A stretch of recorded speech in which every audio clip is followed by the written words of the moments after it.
আসসালামু আলাইকুম। সবার আগে বাছাই করা 10টি আন্তর্জাতিক খবর জানিয়ে দেব। প্রথমেই থাকছে শিরোনাম। তবে তার আগে অনুরোধ থাকবে ভিডিওটিতে একটি লাইক দিবেন।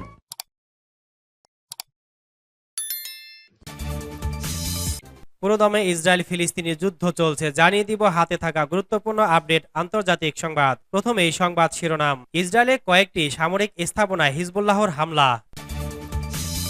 এরপর জানিয়ে দিব যুক্তরাষ্ট্রের প্রেসিডেন্ট জো বাইডেন বলেছেন রোজা আসার আগেই গাজায় সামরিক কার্যক্রম গুটিয়ে নেবে ইসরায়েল।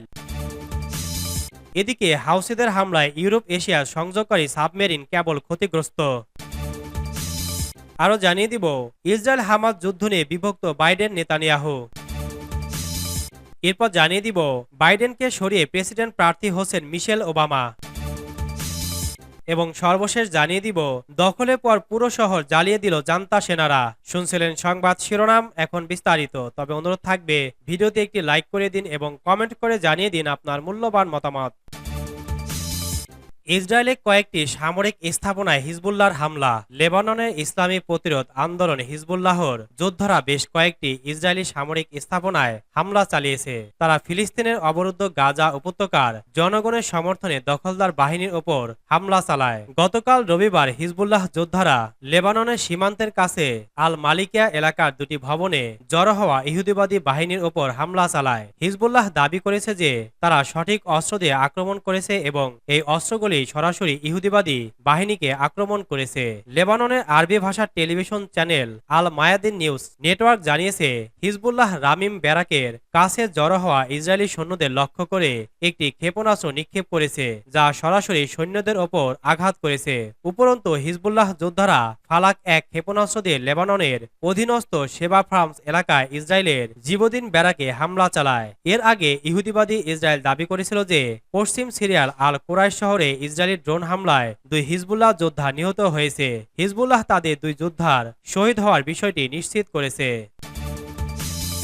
যুক্তরাষ্ট্রের প্রেসিডেন্ট জো বাইডেন বলেছেন রোজা আসার আগেই গাজায় সামরিক কার্যক্রম গুটিয়ে নেবে ইসরায়েল। যুক্তরাষ্ট্রের প্রেসিডেন্ট জো বাইডেন বলেছেন রোজা আসার আগেই গাজায় সামরিক কার্যক্রম গুটিয়ে নেবে ইসরায়েল। 40 দিনের সম্ভাব্য একটি যুদ্ধবিরতির আওতায় বিষয়টি বাস্তবায়িত হতে পারে। অনুমান করা হচ্ছে মধ্যপ্রাচ্যে আগামী 10 মার্চ সন্ধ্যা থেকে পবিত্র রমজান শুরু হতে পারে এবং শেষ হতে পারে আগামী 9 এপ্রিল। এদিকে হামাস জানিয়েছে তারা প্রস্তাবিত নয়া যুদ্ধবিরতির খসড়া খতিয়ে দেখছে।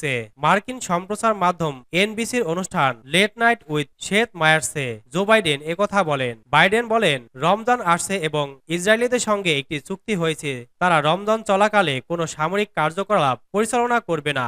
একই সঙ্গে আমাদের সব জিম্মিদের বের করে আনার জন্য এই কার্যক্রম গুটিয়ে নেওয়া হবে। বার্তা সংস্থা রয়টার্সের প্রতিবেদনে বলা হয়েছে গাজায় 40 দিনে একটি যুদ্ধবিরতি কার্যকর করা হবে এবং এই সময় হামাসের হাতে জিম্মি ও ইসরায়েলি কারাগারে বন্দী ফিলিস্তিনিদের বিনিময় করা হবে। নতুন প্রস্তাব অনুসারে হামাসের হাতে আটক একজন ইসরায়েলি জিম্মির বিনিময়ে 10 জন করে ফিলিস্তিনিকে মুক্তি দেওয়া হবে। আলোচনার সঙ্গে জড়িত একটি সূত্র বার্তা সংস্থা রয়টার্সকে জানিয়েছে এ 40 দিনে ইসরায়েল বা হামাসের তরফ থেকে কোনো ধরনের সামরিক কর্মকাণ্ড পরিচালনা করা হবে না। এ সময় হামাসের হাতে থাকা 19 বছরে কম এবং 50 বছরে বেশি বয়সী এবং অসুস্থ 40 জিম্মিকে মুক্তি দেওয়া হবে। বিপরীতে ইসরায়েল মুক্তি দেবে 400 ফিলিস্তিনিকে। একই সঙ্গে ইসরায়েল এই 400 জনকে আর কখনোই গ্রেফতার করবে না এমন নিশ্চয়তা দেবে। খসড়া প্রস্তাব অনুসারে এই 40 দিনের মধ্যে গাজার হাসপাতাল ও বেকারিগুলোতে মেরামত করে পুনরায় চালু করা হবে। প্রতিদিন অঞ্চলটিতে 500 ট্রাক করে ত্রাণ সামগ্রী প্রবেশ করবে। প্রতিটি বাস্তুহারা পরিবারকে এক বা একাধিক তাঁবু ও কারাভ্যান সরবরাহ করা হবে। এর আগে মার্কিন প্রেসিডেন্ট গাজায় যুদ্ধবিরতি প্রসঙ্গে বলেছিলেন আমি আশা করি চলতি সপ্তাহের শেষ দিকেই এটি কার্যকর হবে।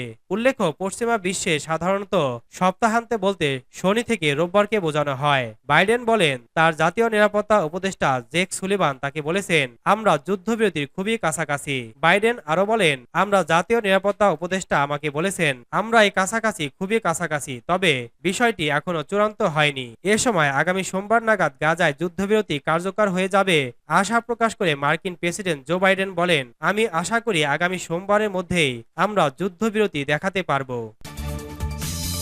হাউসিদের হামলায় ইউরোপ এশিয়ার সংযোগকারী সাবমেরিন কেবল ক্ষতিগ্রস্ত।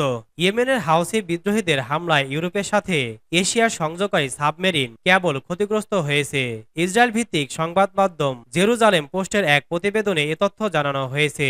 প্রতিবেদনে ইসরায়েলি নিউজ সাইট গ্লোবসের উদ্ধৃতি দিয়ে বলা হয়, ইয়েমেনের ইরান সমর্থিত হাউসি বিদ্রোহীদের আক্রমণের ফলে সম্প্রতি মাসগুলোতে সৌদি আরব এবং জিবুতির মধ্যে সংযোগকারী 4টি সাবমেরিন কেবল ক্ষতিগ্রস্ত হয়ে যোগাযোগ বিচ্ছিন্ন হয়ে পড়ছে। ক্ষতিগ্রস্ত এই 4টি সাবমেরিন কেবল এই এক সিকম ইআইইজি ও টিজিএন সিস্টেমের অন্তর্গত বলে ধারণা করা হচ্ছে। এগুলো ইউরোপ ও এশিয়ার মধ্যে যোগাযোগের একটি গুরুতর ব্যাঘাতকে চিহ্নিত করে। গ্লোবস বলেছে, তাৎক্ষণিক ক্ষতির বেশিরভাগই সাবমেরিন কেবলই উপসাগরের রাষ্ট্র ও ভারত নিয়ন্ত্রণ করে। এই এক কেবল পূর্ব এশিয়াকে মিশর হয়ে ইউরোপের সাথে সংযুক্ত করে। এছাড়া পাকিস্তান এবং কাতারের মতো দেশগুলোর মাধ্যমে চীনকে পাশ্চাত্যের সাথে সংযুক্ত করে। ইউরোপ ইন্ডিয়া গেটওয়ে ইআইজি কেবল সিস্টেম দক্ষিণ ইউরোপকে মিশর, সৌদি আরব, জিবুতি, সংযুক্ত আরব আমিরাত ও ভারতের সাথে যুক্ত করে। সিকম কেবল ইউরোপ, আফ্রিকা ও ভারতকে সংযুক্ত করে। এছাড়া দক্ষিণ আফ্রিকার সাথে সংযুক্ত। এদিকে হাউসি যোদ্ধাদের ওপর নতুন করে বিমান হামলা অব্যাহত রেখেছে দুই মিত্র দেশ মার্কিন যুক্তরাষ্ট্র ও যুক্তরাজ্য। গত 1.5 মাসে চতুর্থবারের মতো যৌথ হামলা চালিয়েছে দেশ দুটি। শনিবারে এক বিমান হামলায় হাউসিদের অন্তত 18টি স্থাপনা ধ্বংস করে দেওয়া হয়েছে বলে জানিয়েছে মার্কিন যুক্তরাষ্ট্রের প্রতিরক্ষা বিভাগের সদর দফতর পেন্টাগন। ইসরায়েল হামাস যুদ্ধ নিয়ে বিভক্ত বাইডেন নেতানিয়াহু। মার্কিন যুক্তরাষ্ট্রে ইসরায়েলের পক্ষে ব্যাপক জনসমর্থন রয়েছে বলে দাবি করেছেন ইসরায়েলের প্রধানমন্ত্রী বেনিয়ামিন নেতানিয়াহু। অন্যদিকে এই যুদ্ধে ইসরায়েল বৈশ্বিক সমর্থন হারানোর ঝুঁকিতে রয়েছে এমন সতর্কবার্তা দিয়েছিলেন মার্কিন প্রেসিডেন্ট জো বাইডেন। তার পরপরই নেতানিয়াহুর পক্ষ থেকে খোদ যুক্তরাষ্ট্রে ব্যাপক সমর্থনের দাবি করে মন্তব্য এলো। মঙ্গলবার 27 ফেব্রুয়ারি এক বিবৃতিতে নেতানিয়াহু এ দাবি করেন। বিবৃতিতে একটি জরিপের কথা উল্লেখ করেছেন তিনি। ওই জরিপ অনুযায়ী 80% বেশি আমেরিকান গাজা সংঘাতের ইসরায়েলকে সমর্থন করে। বেনিয়ামিন নেতানিয়াহুর মতে যুক্তরাষ্ট্রে ইসরায়েলের প্রতি এই ব্যাপক জনসমর্থন তাদের হামাসের বিরুদ্ধে সম্পূর্ণ বিজয় অর্জিত না হওয়া পর্যন্ত লড়াই করতে অনুপ্রাণিত করবে।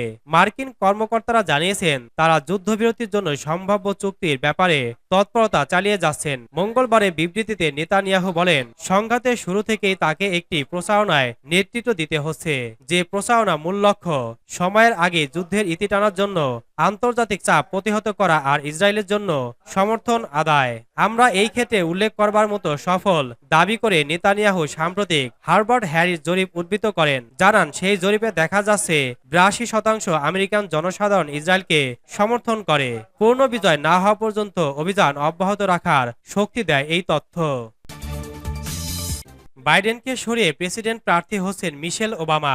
আসন্ন মার্কিন প্রেসিডেন্ট নির্বাচনে ডেমোক্রেটিক দলের প্রার্থী কে হবেন এ নিয়ে জল্পনার মাঝেই উঠে এলো সাবেক ফার্স্ট লেডি মিশেল ওবামার নাম। প্রেসিডেন্ট জো বাইডেনের পরিবর্তে তাকেই প্রার্থী হিসেবে চাইছেন দলের সদস্যরা। বুধবার 28 ফেব্রুয়ারি এক প্রতিবেদনে ভারতীয় সংবাদ মাধ্যম এনডিটিভি জানিয়েছে, গত 26 ফেব্রুয়ারি স্থানীয় সময় সোমবার যুক্তরাষ্ট্রের ডেমোক্র্যাট ভোটারদের একটি সমীক্ষায় দেখা গেছে যে তাদের বেশিরভাগই প্রেসিডেন্ট পদে জো বাইডেনকে চান না। তাদের পছন্দের তালিকায় শীর্ষে অবস্থান করছেন সাবেক ফার্স্ট লেডি মিশেল ওবামা। আগামী নভেম্বর মাসে আসন্ন যুক্তরাষ্ট্রের প্রেসিডেন্ট নির্বাচনে 81 বছর বয়সী বাইডেনের পরিবর্তে কে ডেমোক্রেটিক দলের প্রার্থী হবেন এ নিয়ে একটি সমীক্ষা করা হয়। এতে 48% ডেমোক্র্যাটস বাইডেনের স্থলাভিষিক্ত করার জন্য অন্য প্রার্থী খোঁজার পক্ষে ভোট দিয়েছেন আর বিপক্ষে ভোট দিয়েছেন 38%। সোমবার 26 ফেব্রুয়ারি এ সমীক্ষার ফল প্রকাশ করা হয়। এতে 20% ভোট পেয়েছেন সাবেক প্রেসিডেন্ট বারাক ওবামার স্ত্রী মিশেল ওবামা। মিশেলের পর কমলা হ্যারিসকে চান ভোটাররা। তারপর তাদের তৃতীয় পছন্দ হিলারি ক্লিন্টন। তারা যথাক্রমে 15% ও 12% ভোট পেয়েছেন। তবে মনে করা হচ্ছে আসন্ন নির্বাচনেও জো বাইডেন ও ডোনাল্ড ট্রাম্প মুখোমুখি হতে পারেন। 81 বছর বয়স হওয়া সত্ত্বেও ভোটে লড়তে রাজি বাইডেন। অন্যদিকে বিতর্ক সত্য, ট্রাম্পের জনপ্রিয়তা বাইডেনের চেয়েও বেশি রয়েছে।